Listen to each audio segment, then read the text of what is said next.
ప్రపంచ దేశాలను టారిఫ్లతో ఆందోళన గురి చేస్తున్న అమెరికా అధ్యక్షుడు డొనాల్డ్ ట్రంప్కు స్వదేశంలో స్థానిక ప్రజల నుండి వ్యతిరేకత వ్యక్తమవుతున్నట్లుగా వార్తలు వస్తున్నాయి. కొండ నాలుకకు మందు వేస్తే ఉన్న నాలుక ఊడిన చందంగా చివరకు ట్రంప్ తన కుర్చీకే ఎసరు పెట్టుకునే పరిస్థితికి దిగజారినట్లుగా తెలుస్తుంది. అదేమంటే వాణిజ్య లోటు గణనీయంగా ఉన్నదని, దానిని పూడ్చాలంటే ఈ సుంకాల బాధలు తప్పదని, అనారోగ్యంగా ఉన్నప్పుడు వైద్యం చేయించుకోవాల్సిందేనని, తాత్కాలికంగా మందు చేదుగా ఉన్నా వేసుకోక తప్పదని లాజిక్లు మాట్లాడుతున్నాడు.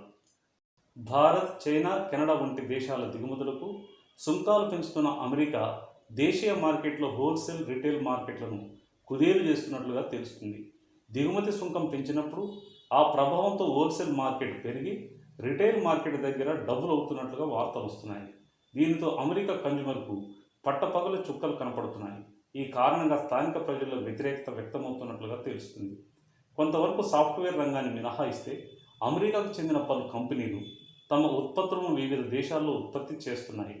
అమెరికాలో డాలర్ ధర అధికంగా ఉన్న కారణంగా లివింగ్ కాస్ట్ ఎక్కువగా ఉండటం మరియు చీఫ్ లేబర్ దొరకకపోవడంతో అక్కడ ఉత్పత్తి అయిన ప్రొడక్షన్ ధర తొలి దశలోనే అమాంతం పెరగడంతో అమెరికా కంపెనీలన్నీ భారత్, చైనా వంటి దేశాల్లో తమ ప్రొడక్షన్ యూనిట్లను నెలకొల్పుకున్నాయి.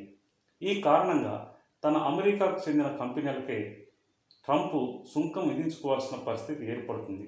ట్రంప్ మరొక లాజిక్ కూడా ఆలోచిస్తున్నట్టుగా అంతర్జాతీయ మార్కెట్ నిపుణులు అభిప్రాయపడుతున్నారు. ట్రంప్ సుంకాల మోతకు తట్టుకొనలేక వివిధ దేశాల్లో ప్రొడక్షన్ యూనిట్లు ఏర్పాటు చేసుకున్న తమ కంపెనీలు తిరిగి అమెరికాకు రావాలని భావిస్తున్నట్లుగా తెలుస్తుంది. అందుకు కారణం భారత్, చైనా వంటి దేశాలు తమ కంపెనీలు ఉన్న కారణంగా త్వరితగతిన అభివృద్ధి చెంది తమ దేశంతో పోటీ పడుతున్నాయని ట్రంప్ ఆలోచిస్తున్నట్లుగా తెలుస్తుంది. అదే నిజమైతే ప్రపంచాన్ని శాసిస్తున్న డాలర్ ధరతో తయారయ్యే ఏ ఉత్పత్తి అయినా అభివృద్ధి చెందుతున్నా చెందని దేశాలు కొనలేని పరిస్థితి. దీనితో అమెరికా కంపెనీలు మొత్తం దివాలా తీసి ఏకంగా ప్రపంచ మార్కెటే కుదేలవుతుంది. దీనితో తను అనుకున్నదే చేయాలనుకునే ట్రంప్ మొండి వైఖరి ఈ ప్రపంచానికే గుదిబండగా మారటం ఖాయంగా అనిపిస్తుంది. ఈ కంటెంట్ మీకు నచ్చితే మీ అభిప్రాయాన్ని తెలపండి. వీడియోకు లైక్ చేయండి, షేర్ చేయండి. మా ఛానల్ని సబ్స్క్రైబ్ చేసుకోండి. జై హింద్.